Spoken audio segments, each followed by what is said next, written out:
Di pagi hari yang indah ini Tuhan, kami semua umat-Mu terajak ada dalam persekutuan dengan Tuhan.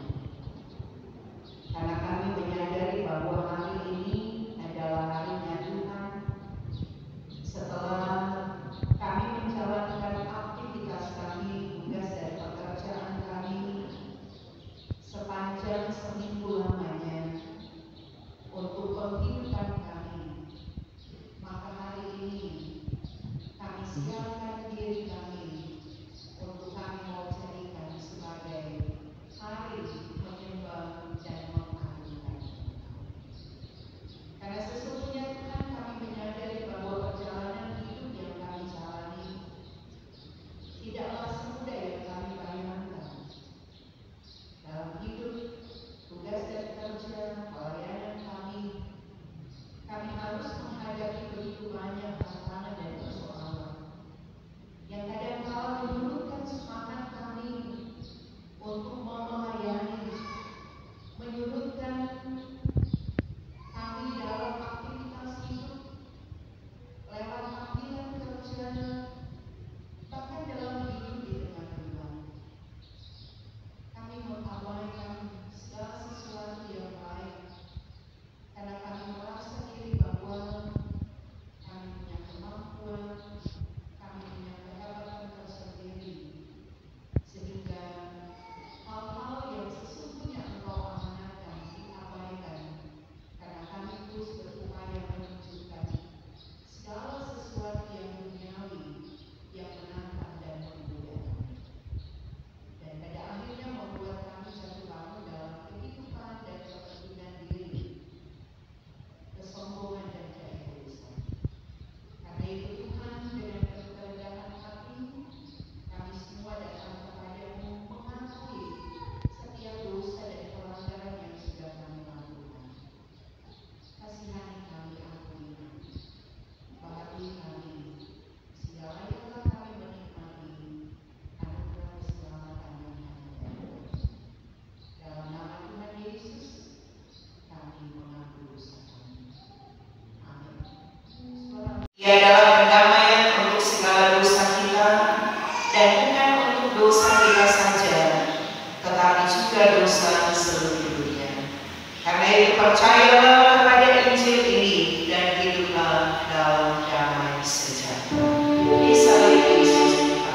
Orang beriman di segala abad dan tempat, kita akan mengaku iman kita menurut pengakuan iman Rasul. Kita doa.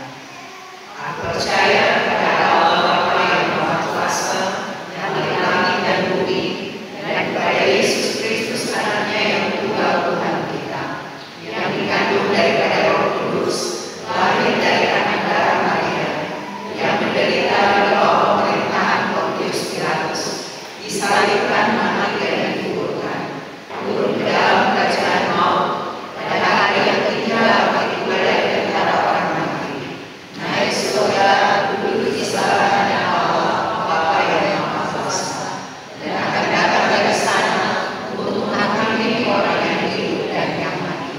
Aku percaya kepada Roh Kudus, gereja yang kudus dan am, persekutuan orang kudus, pengampunan dosa, pengampunan daging, dan hidup yang kekal. Amin. Kita mendengarkan hukum Tuhan dalam kitab Keluaran pasalnya yang ke-20 ayat 1 sampai 17. Hukum Tuhan dalam Keluaran 20 ayat 1 sampai 17, demikian bunyinya.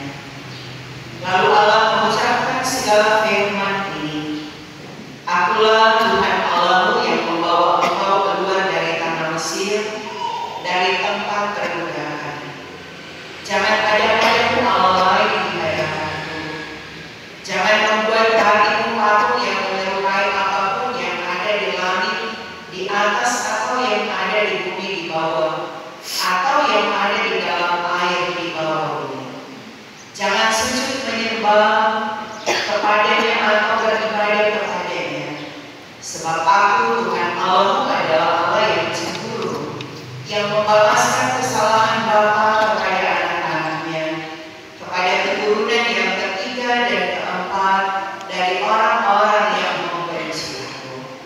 Tetapi aku menunjukkan kasih setia kepada beribu-ribu orang, yaitu mereka yang mengasihi aku dan yang berpegang pada perintah-perintahku. Jangan menyebut nama Tuhan Allahmu dengan sembarangan, sebab Tuhan akan memandang bersalah orang yang menyebut namanya dengan sembarangan. Ingatlah dan kuduskanlah hari Sabat. 6 hari lamanya engkau akan bekerja dan melakukan segala pekerjaanmu. Tetapi hari ke-7 adalah hari Sabat Tuhan Allahmu. Maka jangan melakukan sesuatu pekerjaan, engkau atau anakmu laki-laki, atau anakmu perempuan, atau hambamu laki-laki, atau hambamu perempuan, atau hewanmu, atau orang asing yang berada di tempat kediamanmu. Sebab 6 hari lamanya Tuhan menjadikan langit dan bumi, laut dan segala isinya, dan Ia berhenti pada hari ke-7.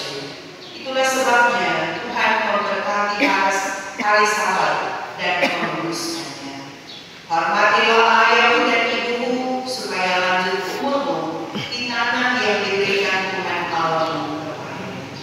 Jangan membunuh, jangan berzina, jangan mencuri, jangan mengucapkan saksi dusta tentang sesamamu, jangan mengingini rumah sesamamu, jangan mengingini istrinya, atau hambanya laki-laki, atau hambanya perempuan, atau lembunya, atau keledainya, atau apapun yang dipunyai sesama. Demikian hukum Tuhan, kita lakukan aku percaya. Shalom. Damai di hati. Saat yang indah ini kita sungguh bersyukur untuk kasih dan anugerah Tuhan yang tinggi boleh menuntun kita pun ada dalam kebersamaan lewat puji-pujian dan penyembahan, bahkan mau mendengarkan kebenaran firman Tuhan. Benar sekali kata lagu tadi dari kolom 2. Jadi perenungan kita di kitab 1 Petrus pasal 5 ayat 1 sampai 11 bisa dikatakan dirangkul dalam lagu tadi tentang seorang gembala. Karena gereja kita pun memberi tema di minggu ini adalah hendaklah gembala menjadi teladan bagi kawanan domba. Sangat indah memang ketika kita mendengar tentang lagu tadi, tetapi juga ketika kita mau wujud nyatakan ini dalam segenap kehidupan. Dan karena itu memang dalam bacaan kita menemukan satu situasi dan kondisi yang memang dihadapi dalam kerja dan pelayanan dari para gembala. Berdoa, Bapa di surga, kami bersyukur dan berterima kasih karena kami boleh dituntun dengan firman-Mu, mengingatkan kami bagaimana kami pun boleh menjadi gembala yang dapat membawa kawanan domba kami dalam kehidupan yang Engkau kehendaki. Kami mau menjadi teladan, kami mau memberi diri dalam tanggung jawab dengan penuh kesetiaan dan ketaatan, menyerahkan semua bentuk hidup kami termasuk kekhawatiran kami hanya kepada Tuhan. Sehingga dalam kerendahan diri, dalam kesetiaan, kami pun boleh menjadi berkat untuk kerja dan pelayanan dan akan menghadirkan buah buah-buah kebaikan dan keadilan, kemana kami harus pergi dan berada. Dan melalui persekutuan ini yang pasti masing-masing jemaat menghadapi setiap beban hidup, setiap tanggung jawab, setiap komitmen untuk bagaimana dijalani dalam setia, dalam ketaatan hanya kepadamu. Terimalah berkat Tuhan dan pergilah dengan selamat. Tuhan memberkati dan melindungi saudara